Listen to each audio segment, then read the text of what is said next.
Hey guys, chicken video today. Chicken health video. Uh, One reason is I've seen a lot of people call one thing something else, and I want to make a distinction. I have a video about all sorts of reproductive malfunctions of hens, laying issues, and I'll try to reference that up there if I remember. But I want to talk about two specific things that can often be confused for each other, and I often see people call one the other. I'm talking about egg binding versus internal laying. Very simply, egg binding just means an egg is stuck in the oviduct. What happens is the yolks, a hen is born with all the yolks she's ever going to have. They're all, the little seeds of the yolks are in there, and a yolk goes through the oviduct and it goes along, and as it goes along, a shell is formed around it so that it can be easily expelled at the other end. But a lot of times there will be issues, and it could be due to her reproductive tract being older. Maybe she's getting old, or most of the time what egg binding is when the egg is either too large or misshapen or malpositioned in the oviduct, and she just can't push it out, so she becomes egg bound. That is often fixable. You always try not to break the egg inside of her. Sometimes they are just way too large or way too far back to do anything else, but the problem is you don't want to set up infection inside your hen. So I've only had one hen that became egg bound more than one time, and that was my Bantam Cochin hen, Shadow. She was a pretty good layer. She regularly laid, and her little Cochin eggs, but there was I think it was, as I recall, 3 times in her life where her egg turned out to be extra wide, just a little too wide for her little oviduct to handle. And I came into the coop and I saw her in the nest, and she was standing upright like a penguin, and she was straining and straining and straining. And I stood there and watched her, and nothing happened, and nothing happened. I thought, uh-oh, she can't push it out. So we ran to get the lubrication, and gloved our hands with the nitrile. Sometimes you don't have, if you don't have it, fine, you just have to wash your hands afterward. But it's nice to have those little nitrile gloves on hand, like the boxes of them. You should have them in your health supplies anyway. Those little nitrile gloves that you put on, they really fit you like a glove very tightly, and you slide those on.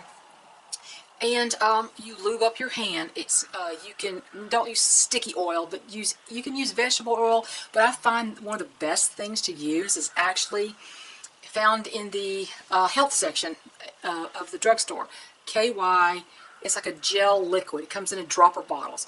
It's like a liquid gel, and it's very silky, and it is very slippery. That is an excellent product to keep on hand for your chickens. Actually, you could actually, if you drip that on her cloaca, her opening, her body reaction is a natural reaction. Will draw that in. It's just like she's being bred by a rooster. The liquid hits that area, and her muscles draw it into the oviduct. You drip that on there. You also lube your finger up, and you can put your finger up in there and kind of try to surround the egg if you can get to it, and carefully slip it out. And that's what we had to do with Shadow at least 3 times that I can recall. That is classic egg binding. Her egg was several times just too large for her little body to pass. My friend who now lives in Wisconsin, she had a hen that it turned out she had never laid an egg before. She was her first egg. Her egg ended up being extremely wide, long, and pointy, and it was turned sideways, and it ended up killing the hen, actually. But a very oddly shaped one, a misshapen egg, a malpositioned egg if it's too large, and what I'm saying is there's hope with egg binding if you catch it when it's happening. And that's usually when they're standing like a penguin and they're straining, and it's very hard on them. But then you come to internal laying. That's something you're not going to know what's going on until it's far advanced. Internal laying, I told you that the little yolk's already formed. The yolk comes, it goes into the oviduct and it goes along the tract and the shell's formed and blah, blah, blah. But with internal laying, what happens is it doesn't make it into the oviduct. It is actually deposited into the body of the hen, usually the abdomen. And it is put in the wrong place. And obviously it's not going to get a shell on it and it's not coming out. So the problem is you don't see this happening. And if it happens, if it's just a glitch, and if it happens once or twice, it may not be a big issue. It could maybe be reabsorbed by the body, whatever.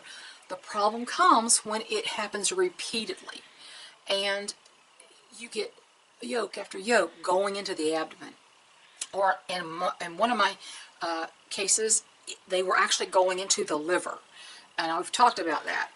Her big buff Orpington named Hope. There was no hope for Hope, unfortunately, because for 30 years, those yolks were going into her liver. And of course, we didn't know that until she passed away and we opened her up and found these huge tumors that should have been her liver. But anyway, internal laying can be a chronic condition. And you know those yolks in that warm environment are a great medium for bacteria and infection. And the way chickens handle infection is they encapsulate it in this cheesy, they basically cook it into these cheesy masses. So you've got these masses are getting bigger and bigger and bigger and bigger. It's like layers of an onion. I will also put a picture up here. It's one of the pictures I've put on my other video. And if you want a little bit more comprehensive explanation of these other reproductive malfunctions, you should watch that one. It always helps to be informed as a chicken owner. But egg binding is something that if you catch it in time, you very often can fix it. And some hens are prone to it quite often. And maybe their reproductive tract is malformed, or it's getting older and aging. It's not lubed up properly.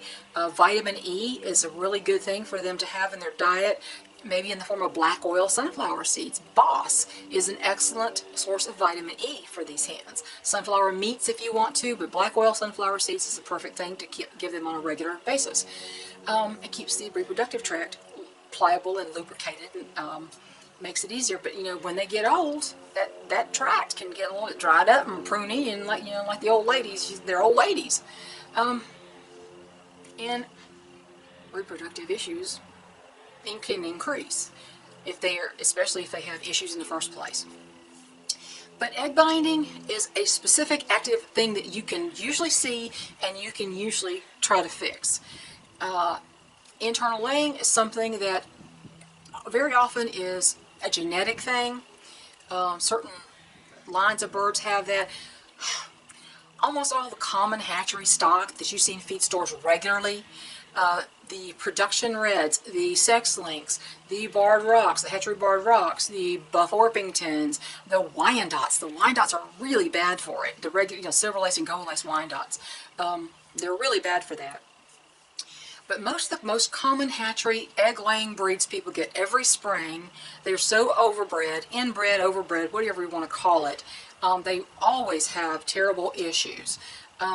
Now, every once in a while you might get one that lives longer. My longest lived hatchery buff Orpington was 6.5 years, but she went broody twice in her life, and so she got very long breaks. Her reproductive system got a long break. I don't know if that had anything to do with it, but coincidentally, she was my only one that did not have any of those issues. But internal laying is genetic hormone-based. It is not preventable. It's not treatable. And it is terminal.